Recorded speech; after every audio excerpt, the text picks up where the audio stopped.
कश्मीर का रुख करना तो अपना नामा-ए अमाल भी अपने हाथ में लेकर आना। मरियम नवाज और बिलावल जो ज़बान इस्तेमाल कर रहे हैं वो बड़ी बेहुदा है। बिलावल की सीवी मेरे पास है। अस्सलाम वालेकुम, पाकिस्तान टुनाइट के साथ मैं हूं सैयद समर अब्बास।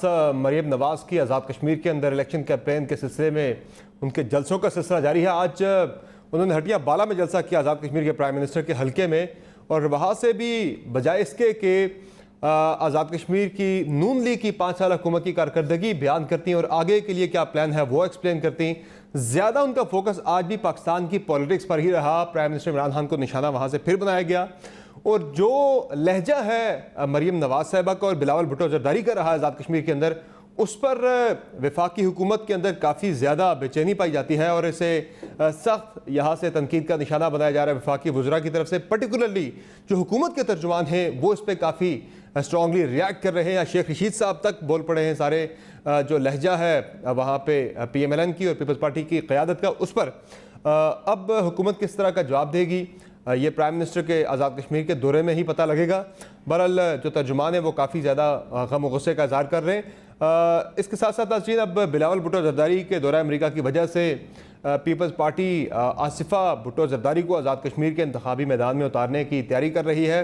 तो आसिफा भुट्टो आज़ाद कश्मीर के अंदर इलेक्शन कैंपेन में पीपल्स पार्टी की कैंपेन को कितना ज़्यादा उसमें तवाना कर सकेंगी, और इसके साथ साथ नाज़रीन जो बिलावल भुट्टो जरदारी का दौरा अमेरिका है उस पर हुकूमती तर्जुमानों में फिर काफ़ी बेचैनी है कि क्यों जा रहे हैं, वो CV लेके जा रहे हैं। शेख रशीद ने कहा वो जितनी CVयाँ ले जाए कुछ फ़र्क नहीं पड़ने वाला, इमरान खान 5 साल पूरे करेंगे। तो बिलावल भुट्टो जरदारी के दौरा अमेरिका का ताल्लुक क्या है पाकिस्तानी सियासत के साथ, हम आज पे आज एनालिसिस भी शामिल करेंगे और डिस्कस करेंगे कि क्यों तर्जुमान इतने बेचैन हैं।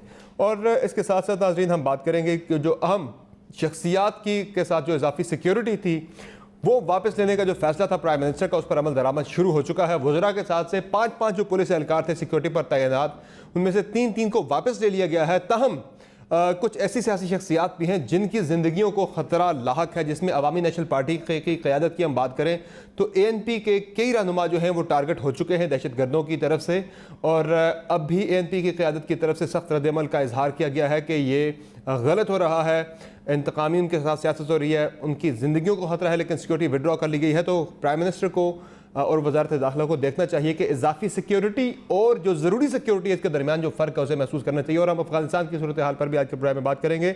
हमें प्रोग्राम में ज्वाइन किया है सेनेटर ओन अब्बास ने, पाकिस्तान तहरीक इंसाफ से इनका ताल्लुक है। प्रोग्राम में हमें ज्वाइन कर रहे हैं अली परवेज़ मलिक साहब पाकिस्तान मुस्लिम लीग नवाज से, और आरिफ हमीद भट्टी साहब प्रोग्राम में हमें ज्वाइन कर रहे हैं, सीनियर सहाफ़ी हैं, तजज़ियाकार हैं। बहुत शुक्रिया आप तमाम मेहमानों का, अपने प्रोग्राम में कीमती वक्त दिया। सबसे पहले बात करते हैं आज़ाद कश्मीर के अंदर जो इलेक्शन कैंपेन है अपोजिशन की पर्टिकुलरली जो कि स्टार्ट हो चुकी है हुकूमत की तरफ से। अभी तक अली अमीन गंडापुर वहाँ पे कैंपेन करते रहे, मुराद सईद गए हैं, चंद दीगर वज़रा गए हैं, लेकिन प्राइम मिनिस्टर ने जाना है फाइनल राउंड खेलने के लिए। लेकिन जिस तरह की वहाँ पे तकारीर हुई हैं मरियम नवाज़ की, बिलावल भुट्टो जरदारी की, उस पर हुकूमती तर्जुमान काफ़ी ज़्यादा हमें गुस्से में नज़र आ रहे हैं। मरियम नवाज़ ने आज भी हिट किया है प्राइम मिनिस्टर इमरान खान को, सेंटर में पाकिस्तान तहरीक इंसाफ की गवर्नमेंट को। उनकी क्या तनकीद थी वहाँ से, ज़रा सुन लें। इमरान खान सुनाए कश्मीर का रुख करने वाला है। जब कश्मीर का रुख करना तो अपना नामा-ए अमाल भी अपने हाथ में लेकर आना। अमेरिका से वापसी पर जो तुमने कहा था मैं वर्ल्ड कप जीत के आया हूँ, कश्मीरी तुमसे सवाल करेंगे कि वो वर्ल्ड कप कौन से अलमारी में तुमने अब छुपा के रख दिया है। अब ये जो तकारीर नाजरीन हुई है आज़ाद कश्मीर के अंदर मरियम नवाज साहिबा की तरफ से, बिलावल भुट्टो जरदारी साहब की तरफ से, मेरी इत्तला के मुताबिक इस पर प्राइम मिनिस्टर इमरान खान काफ़ी ज़्यादा गुस्से में हैं। उन्होंने अपने तर्जुमानों को यह हिदायत की है कि आप लोग क्या कर रहे हैं, जवाब क्यों नहीं दे रहे। इस पर आपने देखा कि एकदम से 2 रोज़ से हुकूमती तर्जुमान जो हैं वो मुतहरिक हुए, जिसमें शहबाज गिल हों, फवाद चौधरी साहब हों या फिर फ़ारूक हबीब साहब हों, सब ने ही एकदम से अटैक करना शुरू किया है। काउंटर जो जवाबी वार है वो शुरू कर दिया बिलावल भुट्टो जरदारी और मरियम नवाज़ के ख़िलाफ़ कश्मीर के मामले को लेकर पर्टिकुलरली। और अब तो हालत यह है कि शेख रशीद साहब जो कि वज़ीर दाखिला हैं वो भी इस मामले पर बोल पड़े हैं और आज उन्होंने भी अपना इस पर रद्द-ए-अमल दिया है। ज़रा सुन लें उनका रद्द-ए-अमल भी। मरियम नवाज और बिलावल जो ज़बान इस्तेमाल कर रहे हैं वो बड़ी बेहुदा है, गैर पार्लिमानी है, गैर जिम्मेदाराना है। इस मुल्क में 2 चीज़ें कौमी हैं, एक तहरीक इंसाफ कौमी जमात है और एक पाकिस्तान की फौज, कौमी फौज है जिसके पीछे सारी फौज, सारा पाकिस्तान खड़ा है। सेनेटर ओनबाज साहब, लग रहा है कि जो तकरीर वहाँ पे की है बिलावल भुट्टो जरदारी ने और मरियम नवाज़ ने, वो ठीक निशाने पर लगी हैं, और जो रद्द अमल है वो बता रहा है कि काफ़ी हिट किया है इन स्पीचेस ने आके जो हुकूमती यहाँ पे हमारे प्राइम मिनिस्टर हैं या फिर दीगर जो हुकूमती लोग हैं। बिस्मिल्लाहिर्रहमानिर्रहीम। देखिए समर साहब, सियासत होती है। आपने पॉलिटिक्स करनी है, आप जाएं वहाँ पॉलिटिक्स करें, अपना मैनिफेस्टो दें, अपना मंशूर दें। आपकी 5 साल वहाँ पे हुकूमत रही है आज़ाद कश्मीर में, आपकी 5 साल सेंटर में हुकूमत रही है। उस बेस पे जो आपने काम करने हैं आप उस बताएं। जो आपने नाली और गलियों की जो सियासत हमेशा से आपका वतीरा रहा है आप वो करें। लेकिन जब वहाँ जाके उन्होंने वो अपनी जो डर्टी लिनन थी उसको लॉन्ड्री को स्टार्ट कर दी, वहाँ पर धोना शुरू कर दिया कि जी मैं कश्मीर हूँ, मुझे कश्मीरी होने का वोट दो, मैं कल को पंजाबी थी, मुझे पंजाबी का वोट दो। इनके वालिद भी ये सियासत किया करते थे, वो भी ऐसे जात पात की सियासत, ज़बान की सियासत, मतलब कभी सुर्ख टोपी की सियासत किसी जगह और ये कोई सिंधी कार्ड खेल रहा था। एग्जैक्टली उसी का जो है ना हमें आपको सीक्वल नज़र आना शुरू हुआ कश्मीर में जाके, वो शुरू कर दिया। फिर दूसरा है कि आपने कभी इनके मुँह से ये गुफ्तगू सुनी है कि मोदी एक फाशिस्ट है, या मोदी की जो बलोचिस्तान में इन्वॉल्व है उसकी मजम्मत करती हूँ, या कुलभूषण जो है वो एक गद्दार था उसको फांसी की सजा दे। कोई ऐसी अल्फाज इस्तेमाल इन्होंने अपने चाचू के लिए नहीं इस्तेमाल किए, मोदी के लिए, और वही अल्फाज जो उनको उसके लिए इस्तेमाल करने थे वो प्राइम मिनिस्टर इमरान खान के लिए इस्तेमाल करें। नंबर 1। नंबर 2, कश्मीर एक सेंसिटिव एरिया है। आप जो काम पंजाब में करना चाह रहे हैं कर लें, यहाँ सियासत है जी, डस्का में भी खेल लें, आप ननकाना खेल लें, आप यहाँ पे हैदराबाद जा खेल लें, लेकिन आप कश्मीर में इस तरह की पॉलिटिक्स नहीं कर सकते। आपने एग्जैक्टली वही काम वहाँ पे शुरू कर दिया। मतलब लिटरली मैं हैरान हूँ कि उन दोनों की जो सियासत का मेन जो महवर है वो इमरान खान जैसे रह गए जैसे हमारी हुकूमत रही हो। भाई हुकूमत तो आपकी वहां पे रही है, लोग अगर कश्मीरी वहां पे रो रहे हैं और करप्शन के चार्जेस को रो रहे हैं सर, तो हमारी हुकूमत तो कभी जी। जस्ट टू रिमाइंड यू, 5 साल पहले इमरान खान साहब जब अपोजिशन में थे वो भी आजाद कश्मीर के अंदर जाके इसी तरह की तकरीर कर रहे थे उस वक्त के प्राइम मिनिस्टर के खिलाफ। यही कुछ हो रहा था जो आज वहां पे हो रहा है। सर हमारा आप पॉइंट समझने की कोशिश करें। अब बिलावल भुट्टो साहब की तरह स्पीच को शुरू करें जी। परसों उन्होंने फरमा रहे थे कि जी अगर आप हुक्म करें तो क्या मैं जंग नहीं कर दूंगा। अब इनके नाना ने भी यही बात कही थी कि जी 1000 साल तक कश्मीर के लिए जंग होगी। 2 दफा इनकी वालदा वजीर आजम रही, उन्होंने भी यही कहा था कि जी मैं कश्मीर का कॉज। फिर इनके वालिद भी रहे। क्या आज तक जंग हुई है? मतलब आप इंटरनेशनल पॉलिसी में जाके ऐसी स्टेटमेंट्स दे रहे हैं जिससे कश्मीर कॉज को नुकसान पहुंच रहा है। आप अपनी हुकूमत में आपने कभी कश्मीर पर जंग करने का सोचा था? मतलब ये इशूज नहीं है वहां पर जिस तरह की अल्फाज अब बिलावल साहब जो इस्तेमाल कर रहे हैं कि जी शेर बिल्ली बन चुका है, तो इसको क्या नून लीग जस्टिफाई करेगी? या जिस तरह की वो हरकतें, अब फॉर एग्जांपल आज बीबी ने एक वो फोटो शेयर कर दिया। अब एक नेशनल लेवल का लीडर एक फोटो शेयर करता है, डिलीट कर देता है। मेरा पॉइंट ये है कि मैच्योरिटी नहीं है इनकी लीडरशिप में। मैं कोई हरकत करूं, अली मलिक साहब कोई हरकत करे, समझ लगती है जी हम बड़े जी इमेच्योर है, हमारा एक पार्लियामेंटेरियन का लेवल है। जब एक नेशनल लेवल का इस तरह की गुफ्तगू करेगा, आप मोदी पे बात करें, आप इंडिया पे बात करें, आप कश्मीर को आगे चलने की बात करें, बिलावल क्या बात करें कि वो अमेरिका चलेगा और हमें बहुत बात करेंगे, जरा उस पे आगे चल के बात करेंगे। जरा छोटी सी अर्ज कर दूं, आपने कहा कि जी बिलावल, अच्छा जी, सो पॉइंट ये है कि थोड़ा सेंस ऑफ मैच्योरिटी चाहिए। आपने अगर ब्लेम गेम में जाना तो यकीन जानिए जो इल्जाम आपने हमें दिया करते थे ना कि जी पीटीआई बड़े जनाब वो बड़ी गुफ्तगू करते हैं जो शायद इस तरह की, आज एग्जैक्टली आपका वही लेवल आ चुका है। यही गुफ्तगू 5 साल पहले इमरान खान साहब आजाद कश्मीर के अंदर जाके कर रहे थे, जब उस वक्त पाकिस्तान में प्राइम मिनिस्टर नवाज शरीफ साहब थे। यही बातें हो रही थी, उन्हें भी मोदी का यार करार दिया जा रहा था कि इन्होंने भी कश्मीर बेच के सारे कुछ, वही बातें सारी हम रिपीट टेलीकास्ट देख रहे हैं। वहां पे सिर्फ पार्टी बदल गई है, तकरीर वही है। अली परवेज मलिक साहब, मरीम नवाज साहब आज़ाद कश्मीर के अंदर है, वहाँ कुछ प्री पोल रिगिंग की बातें भी हो रही हैं। वहाँ तो गवर्नमेंट एजेके में अभी भी इलेक्शन डे भी है, उससे भी सुपरवाइज करते हैं आज़ाद कश्मीर के प्राइम मिनिस्टर जो कि राजा फारूक हैदर साहब हैं। फिर 5 साल आपकी वहाँ पे गवर्नमेंट रही, आपकी बहुत सारी अचीवमेंट्स रही है वहाँ पे आज़ाद कश्मीर के अंदर, उनका मेंशन नहीं है। आज़ाद कश्मीर के अंदर जाके सारा जो इस वक्त फोकस है मरीम नवाज साहब का वो पाकिस्तान की पॉलिटिक्स और प्राइम मिनिस्टर इमरान खान है वहाँ पर भी जाकर। क्या वजह है? क्या ऐसा हदफ अचीव करना चाहते हैं आज़ाद कश्मीर के अंदर? लगता है इंतखाबात हदफ कम है और पाकिस्तानी पॉलिटिक्स में कोई हदफ आपका ज़्यादा है जो अचीव करना है आज़ाद कश्मीर के अंदर जाके? बिस्मिल्लाहिर्रहमानिर्रहीम। बहुत शुक्रिया समर भाई, आज आपने अपने प्रोग्राम में याद किया मैं सेनेटर साहिब से सिर्फ गुजारिश इतनी सी करनी है कि यहाँ पे बैठ के मियाँ नवाज शरीफ साहब जो इस मुल्क के 3 दफ़ा वज़ीर आज़म रहे हैं, उनकी हुब्बुल वतनी के ऊपर यहाँ पे सवालात ना उठाएं और मोदी को चाचू मत बताएं, क्योंकि हम ये भूल नहीं गए कि उसके इलेक्शन के लिए कौन यहाँ पे दवाएं करता था। तो काइंडली गुजारिश ये है, हम सब्जेक्ट के ऊपर रहें, लोगों की पगड़ियाँ ना उछालें, तो इस प्रोग्राम का माहौल एक बेहतर रहेगा, ठीक है।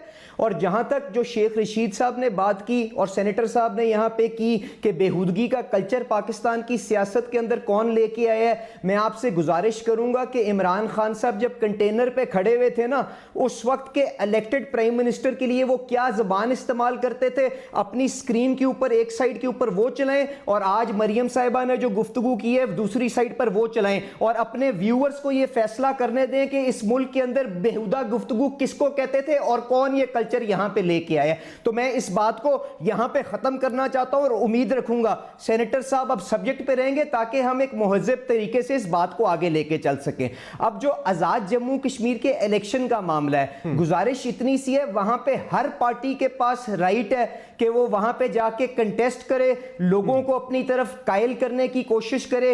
जो चीज हम वहां पे नहीं होने देंगे वो ये है कि वहां पे जो कोड ऑफ कॉन्डक्ट जो इलेक्शन कमीशन ने वहां पे लिखा हुआ है उसकी वायलेशन हो सके। इनका कोई वजीर, चाहे वो गंडापुर साहब हो या और कोई वजीर हो, वहां पे जाके लोगों को लफाफे देता हुआ पकड़ा जाए या वहां पे जाके सियासी रिश्वतें अनाउंस करे कि मुझे आप 1 वोट दें, मैं उसके पीछे 1 करोड़ रुपए आपको वहां पे दूंगा। ये बिल्कुल नामुनासिब है और आपके चैनल पे मैं ये डिमांड करता हूं कि इलेक्शन कमीशन उसका नोटिस ले।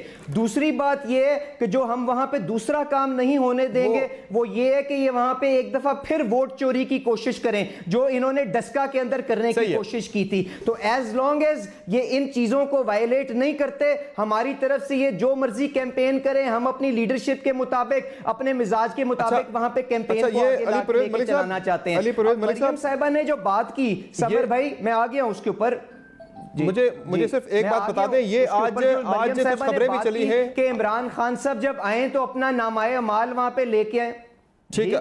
अच्छा, जो आज कुछ खबरें भी चली है, आज कुछ खबरें भी चली है पाकिस्तानी मीडिया के अंदर भी कुछ इस तरह का एक बन रहा इंप्रेशन कि शायद मरियम नवाज साहिबा फिर कोई कोशिश हो रही है दोबारा लंदन जाने की उनके बेटे की मंगनी के हवाले से। आपको है ऐसी मालूमात कोई कि वो लंदन जाने की कोई तैयारी है? और ये जो तकारीर के अंदर एक तल्ख लहजा है वो कहीं इसी तरफ तो नहीं है, कोई इशारा दे रहा?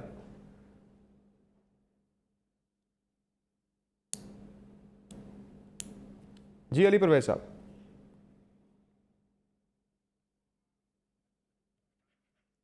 अली परवेज मलिक साहब से है, पर हमारे मुल्क के लिए जो जरूरियात हैं वो सबसे पहले। जी जी जी जी आप गुफ्तगू जारी रखिए। अब आ रही है बोले। हेलो, अब बोले, आ रही है आवाज।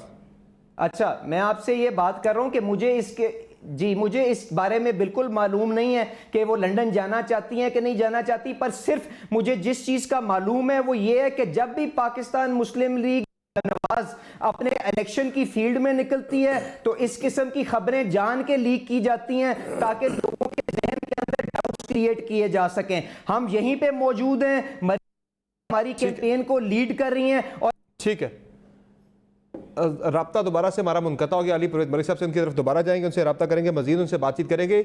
आरिफ हमीद भट्टी साहब, आपकी क्या मालूमात हैं? ये जो लहजे में तलखी है आज़ाद कश्मीर के अंदर और इलेक्शन आज़ाद कश्मीर में हो रहा है, वहाँ की इलेक्शन कैंपेन के अंदर आज़ाद कश्मीर के अंदर नून लीग की पिछले 5 साल की कारकर्दगी फोकस में कम है, आइंदा के लिए वहाँ क्या करने जा रहे हैं उस पर बात कम हो रही है। ज़्यादा जो इस वक्त मौजू है मरियम नवाज साहिबा का वो पाकिस्तान की पॉलिटिक्स है, प्राइम मिनिस्टर इमरान खान है। क्या लग रहा आपको, कोई इसमें कोई हदफ उनका कुछ और तो नहीं है? जो आज खबरें चल रही हैं पूरा दिन से कई जगहों से आ रही हैं कि शायद वो दोबारा लंदन जाने की कोई एफर्ट हो रही है? बिस्मिल्लाहिर्रहमानिर्रहीम। समर कभी सुना था कि सियासत खिदमत और इबादत हो रही है? मैं तो अरसा दराज से देख रहा हूँ गाली गलोच और इल्ज़ामात ने जगह ले ली है। जब किसी भी हुकूमत की कारकर्दगी काबिल सताइश ना रहे तो फिर वो गाली गलोच और इल्ज़ामात की लेता है, मोदी का यार, नासूर, करप्ट, चोर, डाकू, फ्रडिया, ये सारी एक हिस्ट्री है।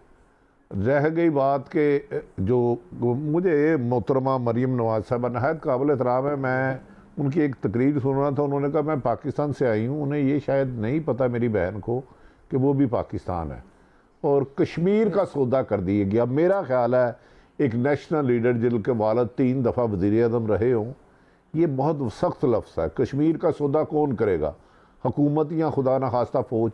इज़ इट पॉसिबल कि मेरे जैसा फ़कीर आदमी, मेरा छोटा भाई अली परवेज़ मलिक, मेरा भतीजा भी है, भाई भी है, ओन अब्बास साहब, कोई कश्मीर का सौदा होने देगा? हमें अपने अल्फाज के इस्तेमाल करते हुए मुल्क की वक़ार को मजरूह नहीं करने देना चाहिए, मुल्क की वक़ार को मद्देनज़र रखना चाहिए। लेकिन बदकिस्मती ये है कि हम इस चीज़ से बहुत आरी हो चुकी है अखलाकियत। रह गई बात मोहतरम के मरियम के साहबजादे जुनैद सफदर की मंगनी की बात, वो तो भाई 1.5 साल से डील हो रही है। इमरान खान को नहीं माना तो काम बड़ा फटा हुआ ना। आपको किस अहमक ने कह दिया कि वो नई बात शुरू हुआ? इसका तो मैं 3 खबरें ब्रेक कर चुका हूँ, मैं फ़्लाइट नंबर दे चुका हूँ, मैं वो जाए वकूआ पे जहाँ गाड़ियाँ बदल के मुलाकात हुई वो दे चुका हूँ। तो इस पाकिस्तान में मुझे बताएं, हुकूमत कोई भी हो, मैं खुदा ना किसी एक हुकूमत को नहीं टारगेट कर रहा, इधर डील के बगैर कुछ नहीं होता जिसमें शक व शुबा की गुंजाइश ही नहीं। एक कॉल तो भट्टी साहब, ये जो इस वक्त लहजे में तलखी है, ये जो लहजे में तलखी है, फिर आप उसको इसी लंदन फ्लाइट्स के साथ ही आप उसे लिंक कर रहे हैं, जो 3 दफ़ा आप कह रहे हैं कि बनी फ्लाइट्स का प्लान बना लेकिन फिर कैंसिल हो गया, नहीं जा सकी। देखिए समर, आप मुझसे ज़्यादा साहिब इल्म है। आपको याद होगा मोहतरमा मरियम नवाज साहिबा का ट्विटर 1 साल पूरा खामोश रहा।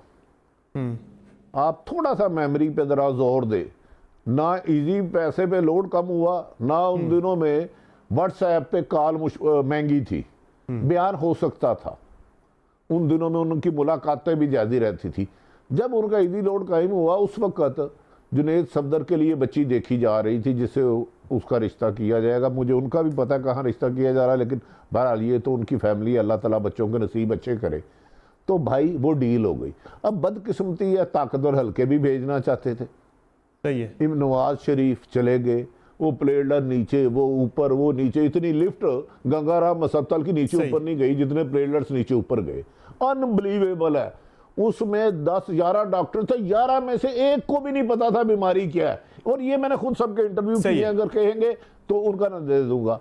तो मेरे भाई, अब अगर मरियम को नहीं भेजेंगे तो मजीद तलखी आएगी उस अदारे पर जिसकी जमानत इस बेस पे शहबाज शरीफ साहब की हुई है कि उस अदारे को टारगेट नहीं किया जाएगा, जिसे गालबन ताकत और हल्के कहते हैं। मेरी तो इतनी हिम्मत नहीं है। मोहन और अली परवेज दोनों बहादुर आदमी हैं, ये नाम ले सकते हैं। बहरहाल वो जमानत में कहीं ना कहीं नैब का भी अमल दखल था कि नैब ने वहाँ पे जो है इतना स्ट्रॉन्ग डिफेंस नहीं पेश कर सके। नैब के वहाँ पे प्रोसिक्यूटर जो हैं, इस वजह से जमानत मिल गई वहाँ पे। वो चीज़ें तो मौजूद है, रिकॉर्ड के ऊपर मौजूद है। अच्छा ओनबाज साहब, ये जो इस वक्त मरियम नवाज साहिबा हैं, वो तो एक चीज़ पे और भी बात कर रही हैं। बड़ी बात जहाँ होती रही, 2 बयानियों की बात होती रही, यहाँ मुफाहमत की सियासत की बात होती रही, वो तो अब बड़ा वाज़ेह कर चुकी हैं। कल मैं उनकी तकरीर सुन रहा था नीलम वैली के अंदर, वो कह रही है अब नून लीग बदल चुकी है, अब पुरानी मुस्लिम लीग नून नहीं रही, मुफाहमाना सियासत वाली, रिकन्सिलिएशन की पॉलिटिक्स करने वाली अब बदल चुकी है नून लीग। ज़रा सुन लें। आप लोग तो कहते हैं कि वो अबू बचाओ मुहिम चला रही हैं NRO के लिए, लेकिन कह रही है बदल चुकी है। ज़रा सुन लें उनको। मुस्लिम लीग नून को अब वो पुरानी जमात न समझो जो मसलहत पसंद हुआ करती थी। मुस्लिम लीग नून अब मुकाबला करना सीख गई है। जी ओनबाज साहब, मुस्लिम लीग नून अब बदल चुकी है, ये वो मसलहत पसंदी वाली पार्टी अब नहीं रही। अगर आप मिसकैलकुलेट कर रहे हैं माजी की चीज़ों को देखते हुए, पास्ट रिकॉर्ड को देखते हुए, तो फिर शायद जो आप सोच रहे हैं वैसा ना हो।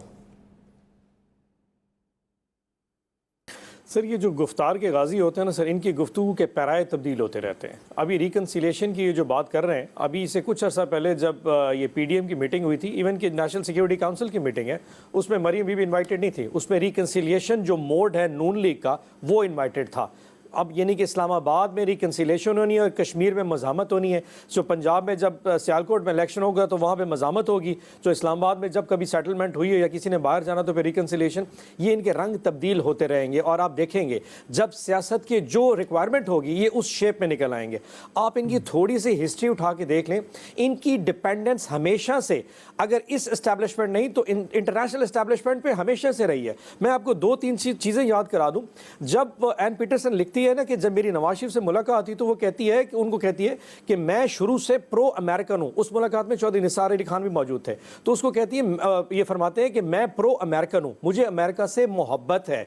और जो गल्फ वॉर हो रही थी तो उस वक्त जब मैंने बेड़ा यहां से फौज भेजी थी सऊदी अरब की हिमायत के लिए तो सारी फौज मेरे खिलाफ हो गई। तुम देखो, तुम पीपल्स पार्टी से मोहब्बत करते हो, उनके साथ हो, और मेरे तो ध्यान नहीं करते।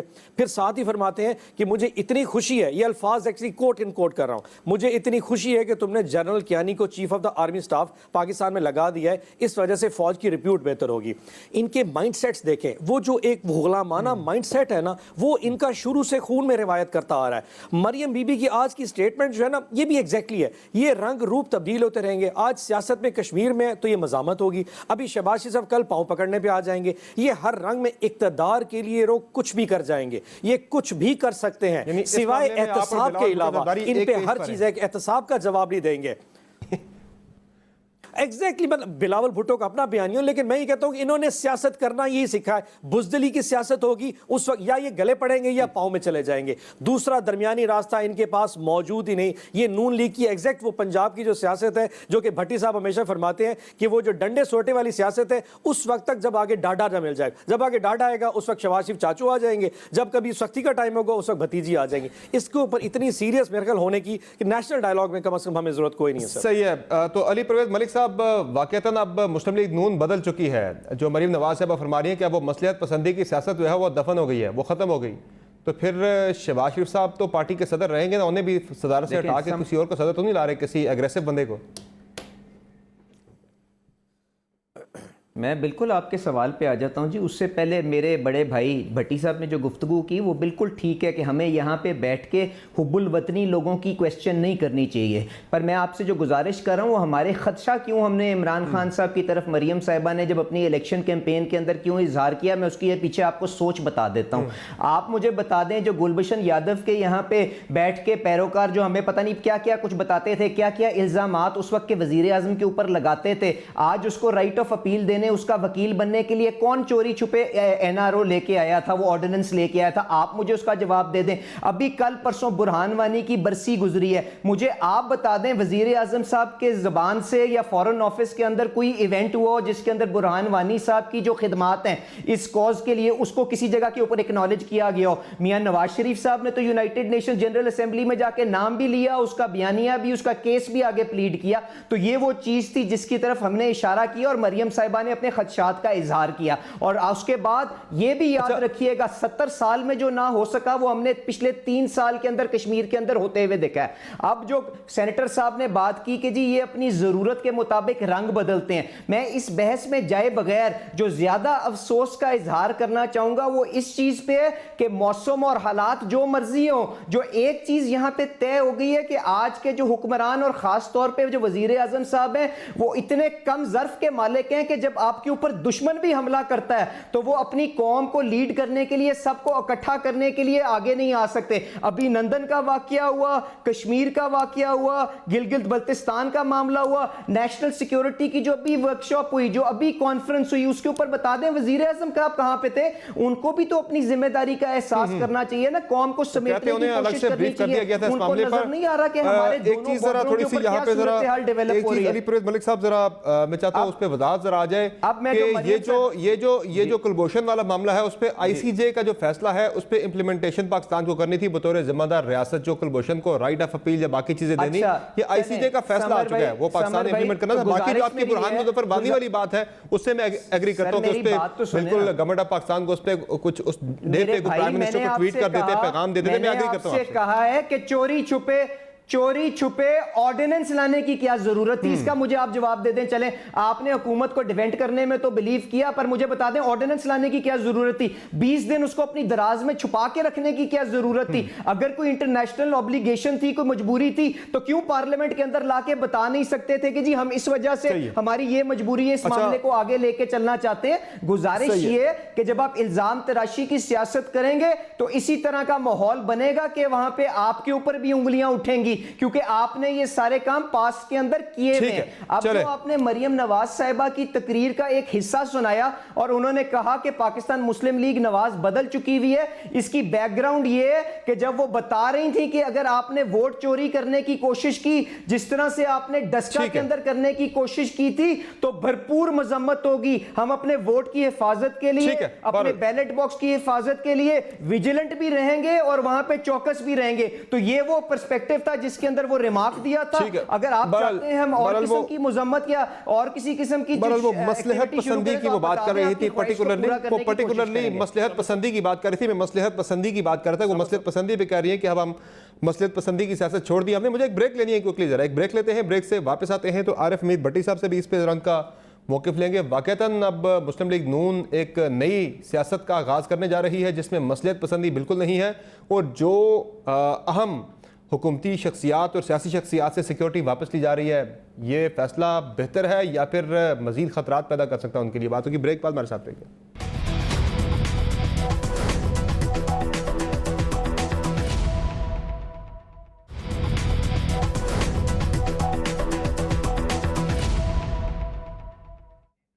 वेलकम बैक टू शो नाज़रीन। बात हो रही है मुल्की सियासत की और मरीम नवाज साहिबा के तल्ख लहजे के हवाले से उनका ये कहना कि मुस्लिम लीग नून अब बदल चुकी है, अब जो मसलहत पसंदी की सियासत है वो ख़त्म कर दी है। तो आरिफ मीर भट्टी साहब, इस पे आपको लग रहा है कि मसलहत पसंदी की सियासत अब ख़त्म कर दी मुस्लिम लीग नून ने?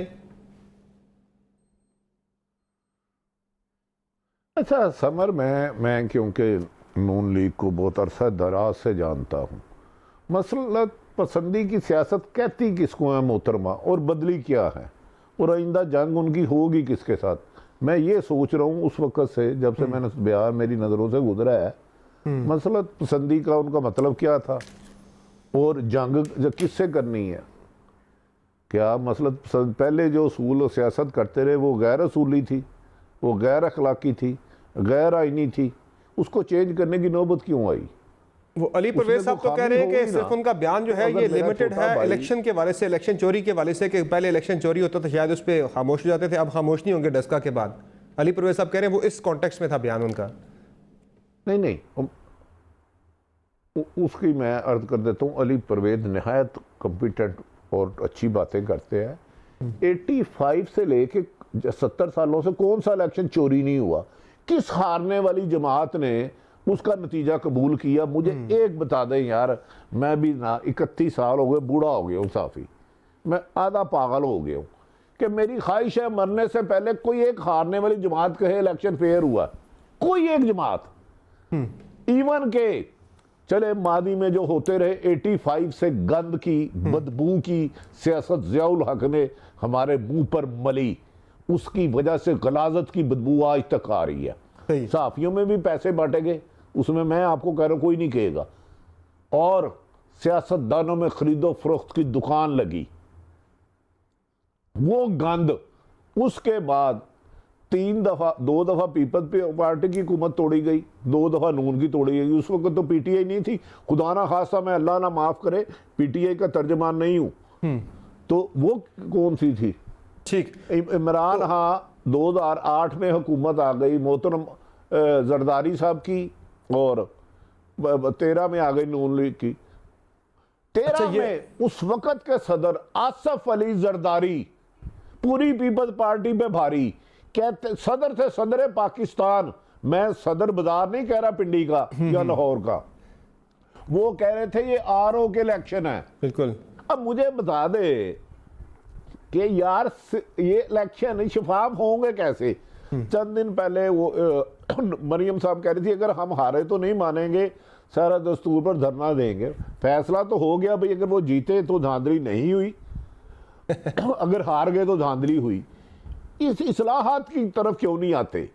ठीक, इस गंद को साफ करने के लिए हुकूमत को चाहिए ठीक। 4 कदम आगे बढ़े ठीक है। और पीपल्स अपोजिशन से कहे आप अपने आईनी माहिरीन ले आए, आईटी के एक्सपर्ट ले आए, ताकि इस आइंदा से गंद से जान छूटे। ठीक। वरना याद रख लें, कोयटा डस्के में भी धांधली का इल्जाम हुआ, इवन के कराची वाले इलेक्शन में भी धांधली का इल्जाम हुआ, और धांधली होती है, ये हर पार्टी ठीक रोती है। ठीक है।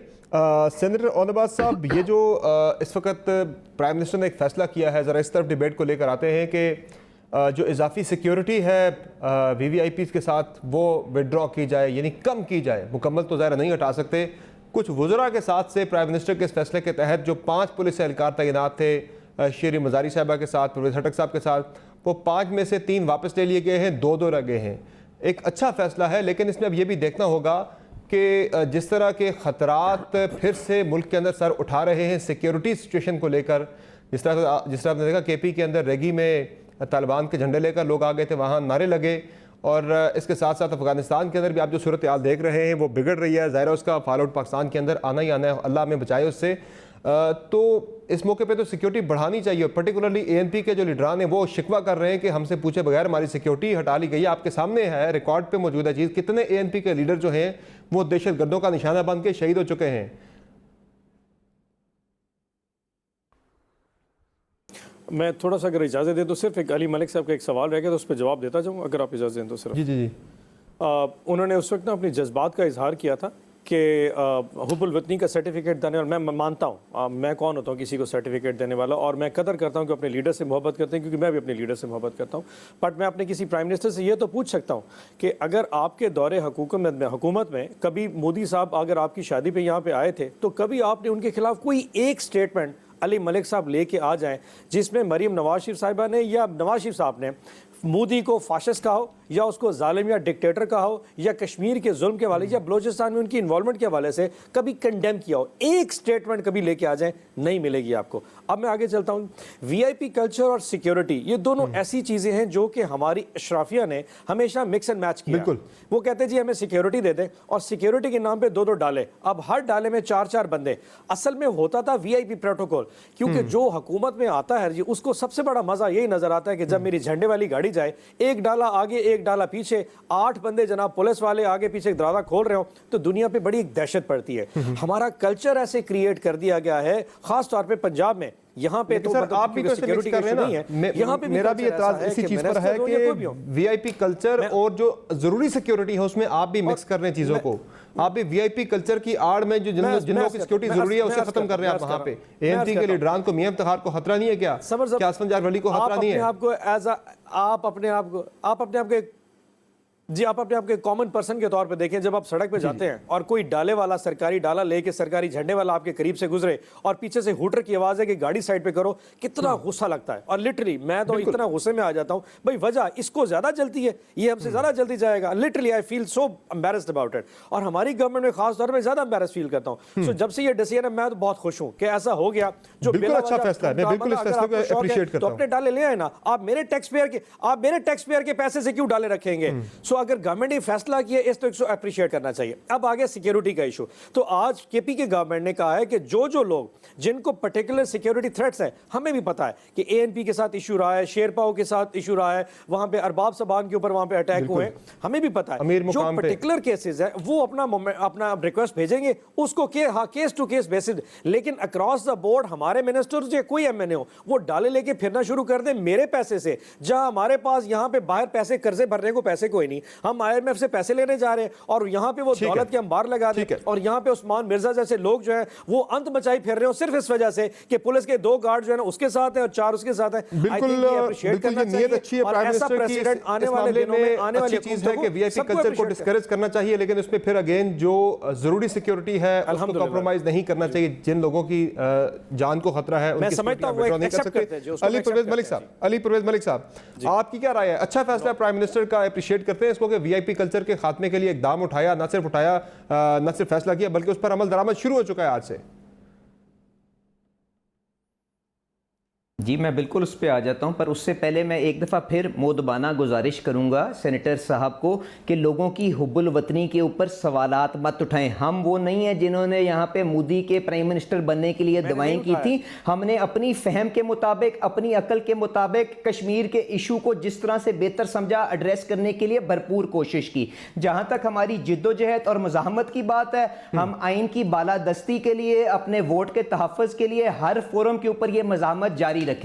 अब जो आपने बात की प्रोटोकॉल और ये वीआईपी कल्चर की, मेरी गुजारिश ये है कि पाकिस्तान एक ऐसा मुल्क है जिसके जो रिसोर्सेज हैं वो महदूद हैं, तो ये तो अच्छी बात है कि हम उसको जिस हद तक रैशनलाइज कर सकें हमें करना चाहिए और ऑस्टेरिटी को अडॉप्ट कर लेना चाहिए।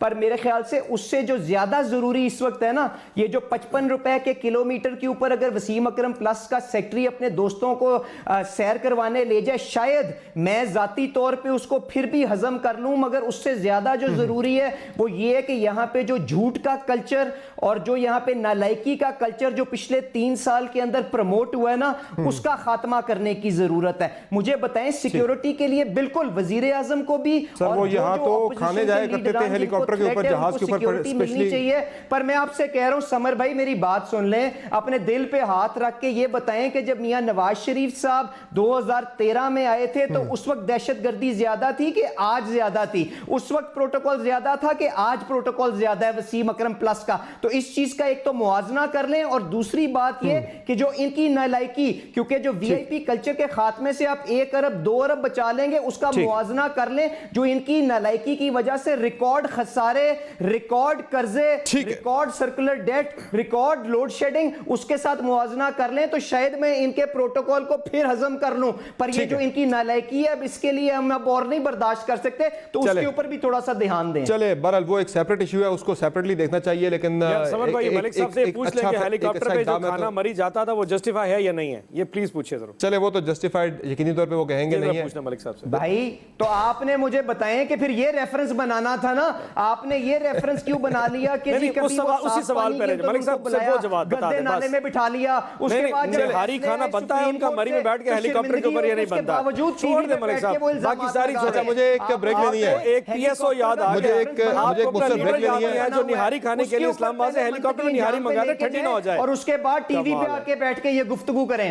ठीक है मलिक साहब, चले मुझे एक ब्रेक लेनी है जी, ब्रेक लेते हैं। अगेन मैं इतना ही कहूँगा कि मिक्स नहीं करना चाहिए वीआईपी कल्चर को, जो अहम रहनुमाओं की ज़रूरी सिक्योरिटी है, इसके साथ एक ब्रेक लेते हैं। ब्रेक से वापस आएंगे तो आरिफ मीर भट्टी साहब से भी इस अहम फैसले पर एनालिसिस लेंगे और बिलावल भुट्टो जरदारी के दौरे अमेरिका पर भी बात होगी। हमारे साथ रहेंगे।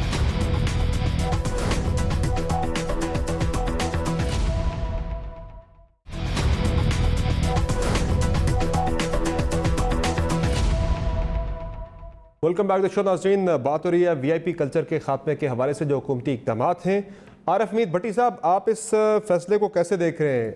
कहीं गवर्नमेंट मिक्स तो नहीं कर रही वीआईपी कल्चर के खात्मे को ज़रूरी अफराद की सिक्योरिटी को कॉम्प्रोमाइज़ करने के साथ? और इस फैसले को आप ओवरऑल कैसे देख रहे हैं? एक अच्छा फैसला है जो इनिशिएट किया प्राइम मिनिस्टर ने? समर अब्बास, अच्छा नहीं, बहुत अच्छा फैसला है, लेकिन इस पे इम्प्लीमेंट भी होना चाहिए।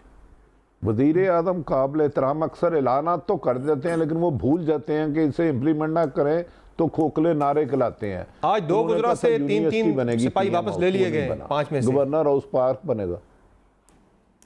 नहीं, मैं सिर्फ मुझे अर्ज करने का मौका दे दे, बहुत अच्छा इकदाम है, क्योंकि ये जो पॉलिटिशियन है, एमपीए का इलेक्शन मिनिमम 5 करोड़ का, एमएनए का 10 करोड़ का, ये खुद अफोर्ड कर सकते हैं।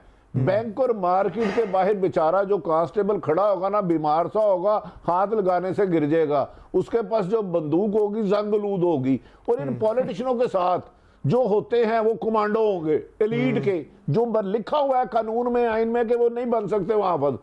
बदकिस्मती ये है कि ब्यूरोक्रेसी के लिए वजीर आजम भूल गए। ब्यूरोक्रेसी को 4 अफसर अला हुआ है, कोई ऐसा अफसर नहीं है जिसके घर 20-20 अफसर नहीं है। ये इस मुल्क को दीमक की तरह खा रहे हैं। मैं समझता हूँ पीएम साहब को जरा अपनी सोशल मीडिया के चंद बंदों को चेंज करे, ये अच्छा फैसला है। एक शहबाज शरीफ साहब ने फैसला किया था 10 बजे के बाद खाना नहीं होगा, 1 डिश होगी। बदकिस्मती उसकी भी फटियों खेड़ दी। अब 20-20 डिशें हैं, इंतजामिया को 2 लाख रुपया दो, जो मर्जी करो। इमरान खान का ये फैसला अवाम दोस्त फैसला है, अच्छा है, लेकिन शिकाश के इम्प्लीमेंट हो। मेरी इतला है कि इम्प्लीमेंट नहीं होगा, क्योंकि मैं अफसरों को जानता हूं जो 3 टाइटल है बंदे रखने के, 20 से 25 बंदे उनके घर में काम कर रहे हैं और सरकार की तनख्वाह ले रहे हैं। एक वजीर साहब, अभी उनकी मिनिस्ट्री बदल गई, उन्होंने 10 गाड़ियां अपने रिश्तेदार को दी थी, वो दूसरा मिनिस्टर आया, उसने गाड़ियां मांगी नहीं दी, उसने पेट्रोल बंद कर दिया। तो लिहाजा अच्छे इकदाम को हमें तारीफ करनी है। वजीर आज़म का अच्छा स्टेप है, अब यकीनन। बिल्कुल सही, बिल्कुल। बहुत शुक्रिया आप तीनों मेहमानों का अपने प्रोग्राम में कीमती वक्त दिया। नाज़रीन, जाते जाते ज़रा बात कर लें अफगानिस्तान की सूरत हाल की, कि भारत पर यह मिसाल अब बिल्कुल सादिक आ रही है कि बगल में छुरी मुँह में राम राम। एक तरफ तालिबान के साथ मुज़ाकरात भी कर रहा है, दूसरी तरफ उन्हीं तालिबान के ख़िलाफ़ अफ़गान हुकूमत को भारी असलहा भी दिया जा रहा है। ये जो आप डॉक्यूमेंट देख रहे हैं, डिटेल्स आप देख रहे हैं, तैयारों की तस्वीरें जो आई हैं भारतीय C-117 तैयारों की, वो असलहा जो है वो तकरीबन 40 टन जो है वो गोले उन्होंने जाके अफ़गान फ़ौज को दिए हैं तालिबान को हिट करने के लिए। और ये दोगलापन जो है भारत का ये सामने आ गया है। आज उन्होंने अपना जो कंधार के अंदर सफारतखाना था वहाँ से वो भी खाली कर दिया, अपने बंदों को वापस बुला लिया है। तो भारत को अपनी जो इन्वेस्टमेंट थी अफ़गानिस्तान के अंदर वो डूबती नज़र आ रही है। आज की शो में इतना इजाज़त दीजिए, अल्लाह हाफ़िज़।